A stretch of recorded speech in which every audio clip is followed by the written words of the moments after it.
You're listening to Leadership Powered by Common Sense with your host, Doug Thorpe. Here's Doug. Well, hello again, everyone. This is Doug Thorpe, and you're listening to another episode of Leadership Powered by Common Sense.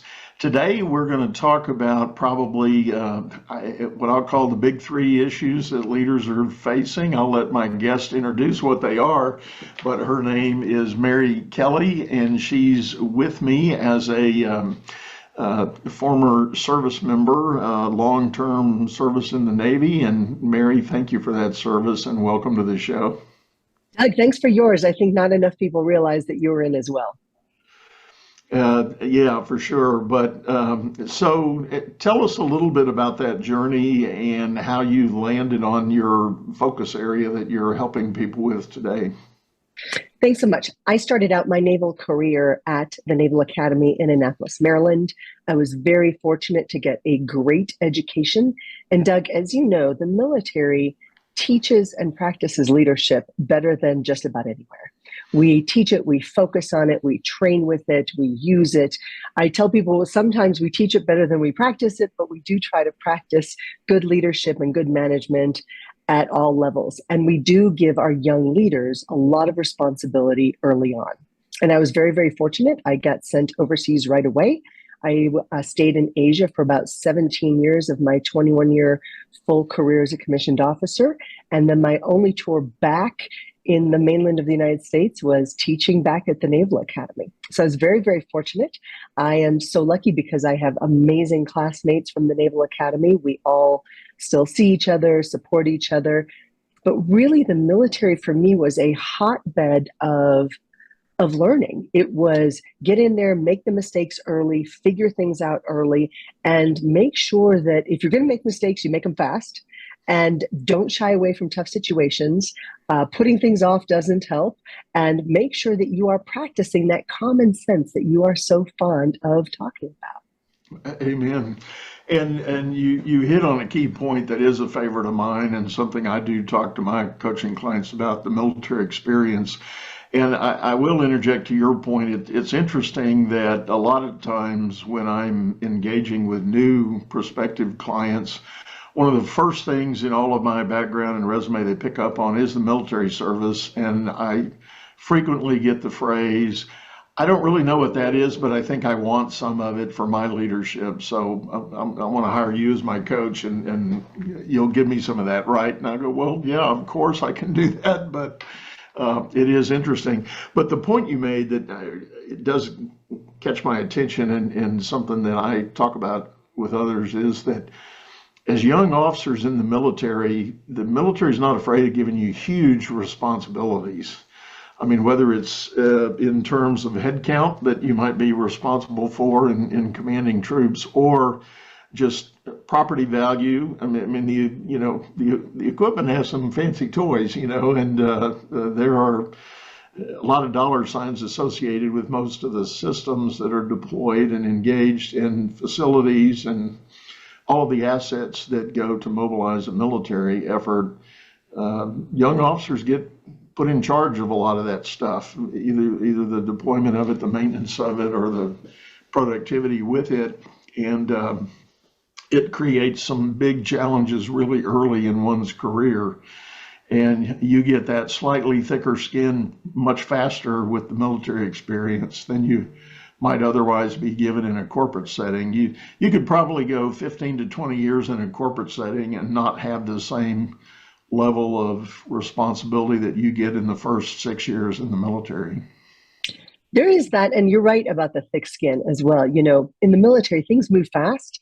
And as I'm fond of telling people, we don't always have time to process our feelings and assess how we're feeling. And you got to make decisions and you have to make them fast.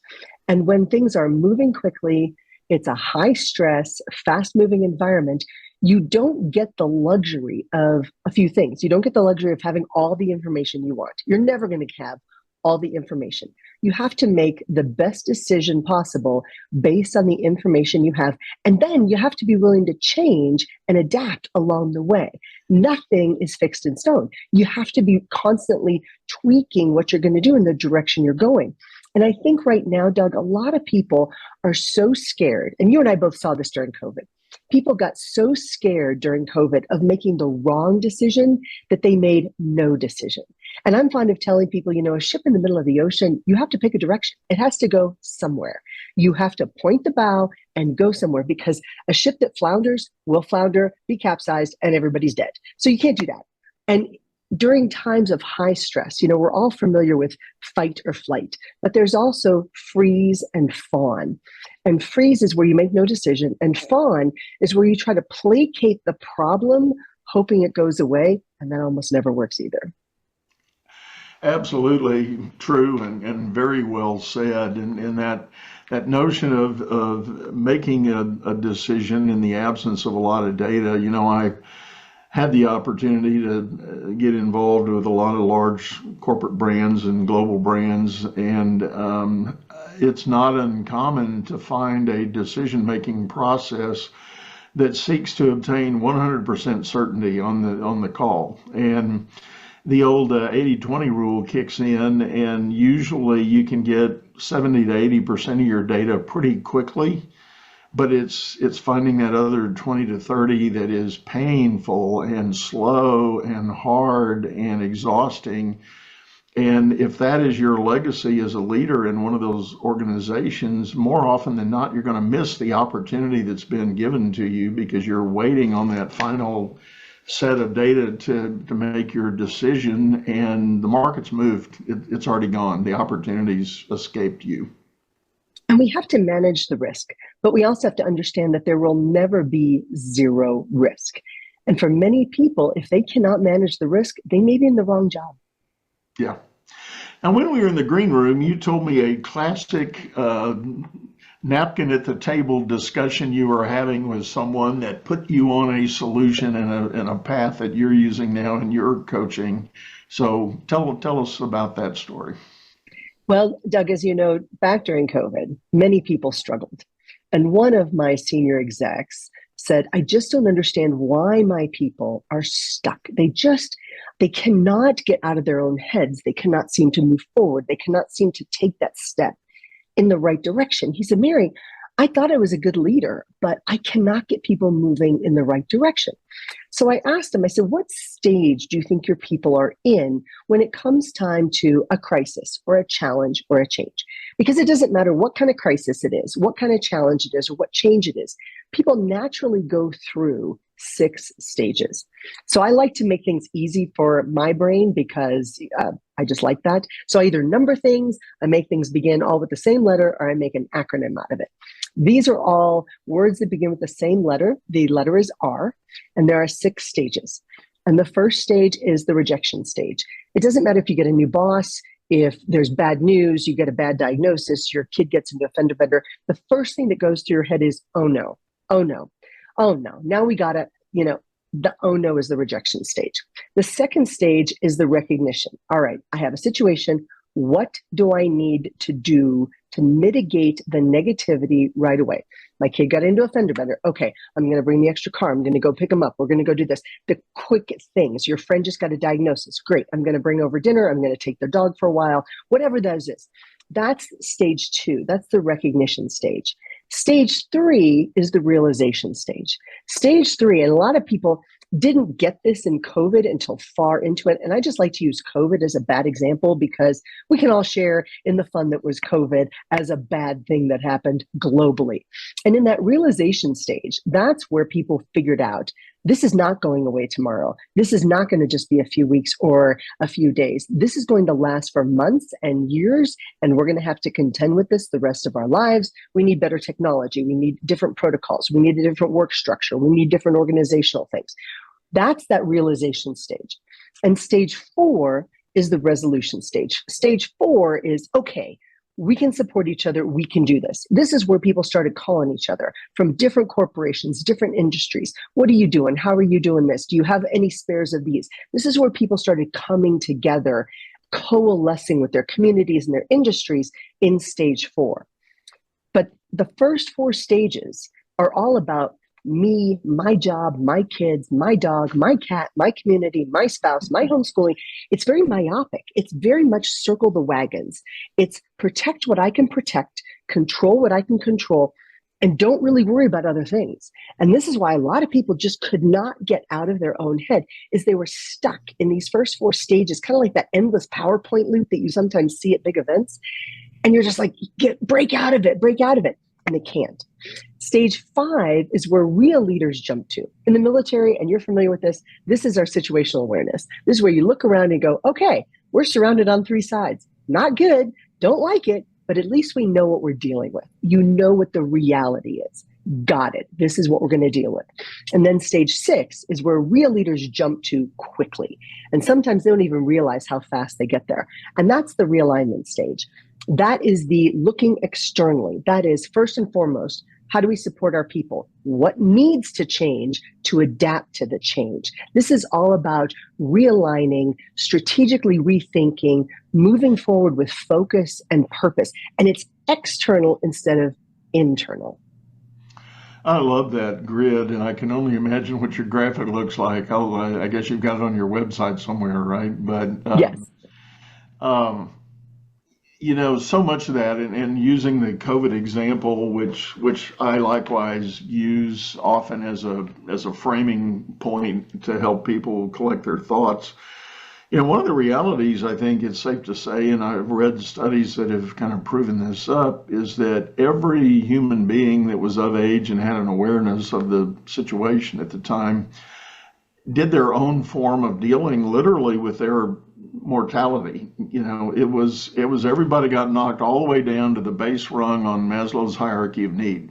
We were worried about survival. There was a question mark somewhere in your psyche about, is this going to hit me? And if it does, what is it going to do? And am I going to come out the other side? And, in the sphere of human experience, obviously a lot of people dealt with that better than others. Some were more resilient, more accepting, I guess might be the word, but less shaken by that dynamic. They just said, well, it is what it is. Maybe like stage 6, they went straight to stage 6 and just said, hey, it is what it is. I know my wife and I, we quickly mustered, we tend to live life kind of that way anyway, but we mustered with some friends of ours who coincidentally happened to be a retired doctor and a retired nurse. But we declared that we were creating our bubble with them, and we were going to socialize at each other's house. We weren't going out to dinner because all the restaurants were closed, but we would go and be and share. And, for the first, 9 to 12 months of COVID, that's kind of how we chose to exist. And it was a great time. I mean, it was fun, and we had opportunity to engage and do other things and think about other things and not dwell on all the negativity. But again, that's not to say that's the only answer. I think the point is people did deal with all that through all of those stages. And from a leadership standpoint, I echo your client's challenge is that there were definitely feelings that teams were stuck. Employees didn't know. But, companies tended to contribute to that because leadership at the top of the house and a lot of big name companies didn't know what to do either. And so they would declare something on Monday, and by Friday, the policy or the decision would be reversed and orchestrated to go another way. And that created a whole lot more layer of uncertainty. Well, it did. And one of the things, first off, my whole family's military. My older brother was a Marine. His wife was Navy. My first husband was a Marine. Lost him to multiple myeloma from Agent Orange back in 2006. My younger sister was Air Force. Her husband's Navy. My younger brother was a Navy pilot. That mortality that you're talking about, I think when you've got some military experience, and certainly if you're in the medical field, you've come across that mortality before. We're not all going to be here forever, and we're not intended to be. But what I would tell my executives and my teams during COVID was, you are better prepared now to deal with this crisis than anybody ever has been throughout the history of the universe. You are better now. You are smarter. You have more resources. We have each other. We have technology. We didn't have this 100 years ago. We didn't have this during the Middle Ages. We didn't have this, 1,000 years ago. We're so lucky to be tested during this time to see how we come out of it.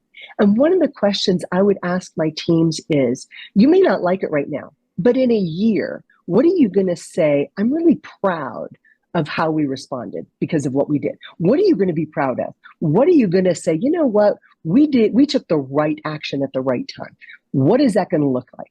And then in a year or 5, what are you going to say when people say, well, what was that like for you? It's like, I really learned from this, or I really grew from this. What's going to be the positive? Now, there were a lot of negatives. People died. It was terrible. But there's always something we can learn, even in the worst of situations. And it's not a Pollyanna type perspective. It's a very pragmatic thing of, all right, we didn't ask for this situation. And it may be that software glitch that happened last week. We didn't ask for that situation, or we didn't ask for a new boss, or we didn't ask for, an election cycle that's making people polarized and crazy. We didn't ask for this necessarily, but this is the situation we have. So how are we going to come out of it? How are we going to ride through it with grace and dignity and respect and kindness? And what are we going to be proud of as leaders? What are our people going to say was, oh, wow, I'm so glad that we had Doug on our team during this because I'm looking for the because. I like it. And I infer that that's the guidance you gave your friend that saw the napkin you drew out with your 6 R's. Was that the recommendation on what to do next to kind of elevate the team out of that funk that they seem to be in? It is what I told him was, your people need relativity. And I'm not talking Einstein's relativity. I'm talking they need to see that there are people out there way worse than us, suffering a whole lot more than us during this crisis. So we need to be helping other people get out of your bubble, get out of your own head, and do something that exposes people, not to the virus, but to other people whose situations are much worse, and then do something positive to help those people. You say, hey, this is what we're going to spend 2 hours on a Zoom call, and we're going to brainstorm about this problem that is affecting this manufacturing plant that is this part of the world, and how are we going to help them specifically? Get people out of their own head. One of the things that I told some of my teams, especially in the medical world, was you're going to see an increase of mental health issues because many people have never been stressed. And if you've never been stressed, you don't know how to respond to stress. In the military, we got stressed pretty well. I don't know about you, but I got stressed pretty well. And we're like a rubber ball. And if you take a rubber ball, I know that kids don't play dodgeball anymore because now it's dangerous. But back in the day, you could really wing that thing at your friends and hurt each other. And it was great fun.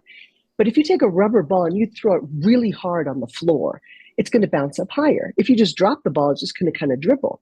That to me is resilience. If you get stress tested, you can rise up higher. If you've never been stress tested, you don't know where to go. You kind of just dribble like the ball and you lie on the floor and you're all sad. So for me, it's relativity. It's all right. Yes, you're in a place of stress, but you need to focus on other people. Because frankly, if you are in this country, you've got it better off than a whole bunch of other people. And we need to focus on who's got it worse and then take positive action to help others. And this is what I tell some of my teams who just say, I'm sad in the mornings coming to work and I watch the news and I'm sad or I'm this and that. I'm like, okay, first off, you're spending way too much time in your own head. Why don't you go help somebody else? Oh, I don't know what I can do. All right. Let me give you a list of places where you can go volunteer, do something good for other people, get out of your own head and make a positive difference to other people. And that to me is a very healthy way of moving forward. You touched on something that I'd like to unpack a little further, talking about leaders giving their team some relativity. It made me remember that one of the takeaways I observed from the whole COVID experience, and I'm now talking about smaller privately held companies who were faced with horrible reality, of not being able to sell their product, not being able to go to market, total breakdown in supply chain, things of that sort that were just crippling to the small business. And I observed there were some owners who kind of hit the eject button and the panic button, and the first thing they did, they just said, "Sorry guys, I'm gonna let y'all go. There's no way I can float this. Bad news all around. Sorry, that's the way I see it. But then there were other owners who I remember very specifically, and there are a number of really neat stories in my own community where these owners pulled their team together and said, all right, here's the reality. Our cash flow is less than half of what it used to be, that it's going to put a strain on payroll, but I don't want to come here and tell you my first answer is I'm cutting everybody. What I'd rather do, I would rather have us sit as a team and figure out what we need to do. If you need to know more numbers, I'll share those with you. If you need, other information, I'll share that with you. But I want to do this as a team exercise. I want the team to decide where we're going and what we're going to do. And I knew of several situations where after a little bit of time and negotiating and things, people actually came up with things like, well, I think we can accept half the pay if we can do that. Is that doable? Can we make it that far? We'll be willing to accept half the pay, and here's what we're going to do in return. But also they came up with some really creative ways to create alternate services or alternate products that created revenue they never had before. There's one company here in particular that they pre-COVID, they were making custom bath soaps. Well, that's a real commodity kind of thing, real niche-y, real specialized, obvious, not for everybody. But, COVID hit and there was no demand for that. I mean, that was about the last thing anybody wanted to worry about was a nice smelling bath soap. But they huddled and they said, well, you know what? Our fundamental ingredients, everybody's talking about hand sanitizer. I think we've got that stuff in the warehouse. And, let's concoct our own batch of hand sanitizer. And so they got quick to the laboratory and figured that out and mixed up a batch. And next thing you know, they went out to one of the large food chains here and said, we can produce this stuff for you. If you need hand sanitizer, both in the store and for your team and your cleanup crews and all those, we'll sell it in bulk. Well, the next thing they ran into, they couldn't find enough containers to put it in. They could mix the stuff up, but they couldn't deliver it. So they reached out to the good folks at Igloo Ice Cooler Company. You see the big igloos with the little spigot on it, you dump it out there. Well, they started buying Igloo coolers to put this stuff in. Now, of course, they marked it and tagged it, so, don't drink this, but you could dispense it through the little spigots on the side of the container, and their business absolutely exploded. You're exactly right. The folks who were able to shift, to adapt, have done the best. John Chambers, who used to be head of Cisco Systems, the computers, not the food, said, if you want to succeed in business from 2024 and beyond, you have to be really, really flexible. You have to be adaptable. You have to be agile. And Hanes did the same thing. Hanes made underwear. And then a couple weeks after COVID hit, they're suddenly making face masks because they realized, hey, cotton, we got cotton cloth. We can retool our machines just a little bit and figure this out and repackage it. Genius stuff like that. This idea of being agile to me goes to, can you think of solutions quickly? Can you brainstorm? Trust your team to brainstorm with you when you say you've got a problem. My team actually grew during COVID because, as somebody pointed out, they said, well, hang on, you do strategy. Yeah. And you do leadership. Yeah. And you help people in crisis and challenge and change. I'm like, yeah. And they're like, you're busy. I said, yeah, that's what we do. Because for many people, they froze. They just didn't know what to do. And some leaders stopped. They made some critical errors. They stopped communicating with their team. They did not trust them with information. People can handle tough news. What they can't handle is a lack of news, because then they believe the rumors, then they believe anything. So first day when this whole thing hit, I told my team, I said, first off, I said, I don't know how long this is going to last, but if it goes for 5 years, it doesn't matter. We're in good shape. You don't have to worry about anything. Nobody's going anywhere. I said, so take a couple days off, look around, help the people in your community. If you need to help your parents, do that. If you need to help your kids, figure out homeschooling, great. But we're back to work, and this is where I need you. And we communicated every single morning. Like, it was just on Zoom, everything, we just up the communication. When in doubt, number one thing you do, and you saw this, is you have a war room. You create methods of communication, first thing in the morning, last thing at night. And you do it so that everybody knows what's going on and nobody is wondering. One of the worst things that I think leaders do is they don't give their people enough good information. And some of them don't do it because they think, oh, my people don't need to know that. But that's not how it's interpreted. And the more information, good information you can give your people, the better they're able to see the big picture and know what to do next, especially in your absence. And people all the times, especially some of my smaller companies, I ask them about a strategic plan and they say, oh, it's all up here. I said, well, do you communicate that to your people? And they go, well, no, they don't need to know that. I'm like, well, they kind of need to know that. It would be good for them to know so that they know what your goals are, so that they know how to support you.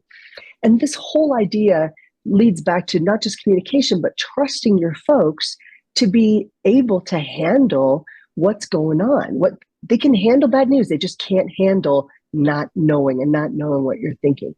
And I saw some other leaders not reminding people of why they were there. People said, well, I just don't feel like I've got a purpose anymore. Hang on. Wait, you work in a hospital, you're saving lives, and you're telling people that you don't see a purpose? Well, my boss is just so worried about the end of the day reports. And so I go to the boss and go, when was the last time you told your charge nurse that they're saving lives every single day? And the person said, well, they should know that. I said, but they need to hear it from you. And the acronym I came up during this time was PIVOT, and now I'm stuck with it forever. PIVOT is you got to remind people of the purpose. Even though they know the purpose, they got to see the purpose. And then you, as a leader, the manager, the owner, you got to show up every single day with the intent to positively, the I, inspire and influence other people. That's your job. And then the V is you got to assess the volatility of what's going on. And I can't just go, hey, Doug, how you doing? Because you're going to go, good, great, fine. And you may not be any of those things. So one of the things, and I messed this up when I was in command. I used to walk around, Doug, and I would say, hey, how you doing? I did that management thing by walking around. I'm like, hey, how you doing? Hey, how you doing? And people go, good, great, fine. No, they were not. But I believed it because I kind of wanted to. And I thought, well, if they're telling me this, it must be true. No. And instead, I changed the question. Instead, I said, hey, Doug, on a scale of 1 to 10, with 1 being really, really bad, you should keep me away from tall buildings and bridges, and 10 being absolutely fantastic, my life cannot get better. Where are you today on the spectrum? Where are you?